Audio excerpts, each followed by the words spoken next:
Alors, quand la charité se fout de l'hôpital, c'est un livre qui vise à montrer non seulement l'énorme hypocrisie qu'il y a de la part des philanthropes et des entreprises qui prétendent changer le monde, mais plutôt de montrer, au-delà de ça, que c'est une comment dire, c'est une voie de garage, c'est une impasse. Et je suis particulièrement heureux de sortir ce livre en 2021 parce que la crise du Covid qu'on traverse tous, j'en parle malheureusement au présent parce qu'elle n'est pas finie, elle a permis de montrer que plus que jamais les philanthropes ne sauveront pas le monde, que pendant la crise, ils se sont considérablement enrichis pendant que l'extrême pauvreté a explosé et qu'ils ont donné des miettes de ce qu'ils ont accumulé. Malheureusement, c'est pas tellement une surprise et mon livre revient là-dessus.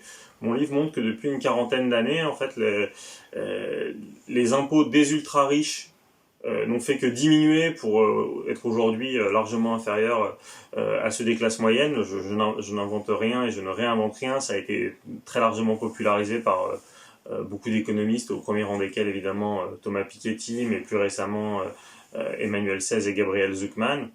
Et l'idée, c'est bien de voir que cette lame de fond aux États-Unis, elle arrive aujourd'hui en France, elle commence à faire des dégâts et on commence ce qui n'était pas le cas auparavant, à avoir une classe politique qui lance des appels aux dons en se disant que c'est ça qui va nous permettre de nous sauver. Et la crise du Covid, de ce point de vue, était révélatrice puisque notre ministre des Impôts, qui à l'époque, le ministre du Budget, qui à l'époque était Gérald Darmanin, a enjoint tous les Français à faire des dons pour la Sécu. Et c'est là où on s'est dit, mais c'est vraiment la charité qui se fout de l'hôpital, parce qu'à ce moment-là, vous avez eu ces grands capitaines d'industrie, ces grandes entreprises dont on sait qu'elles échappent très majoritairement à l'impôt et qui se sont mis à faire des petits dons à la marge. On aurait été supposé les applaudir. Donc voilà, moi c'est un peu ce que je voulais rappeler là-dedans en disant que c'était suicidaire et que les solutions existent pour récupérer cet argent qui dort pas seulement dans des paradis fiscaux, mais qui nous passe juste sous le nez. Et en fait, les solutions sont à portée de main, mais c'est une question de volontarisme politique exacerbé.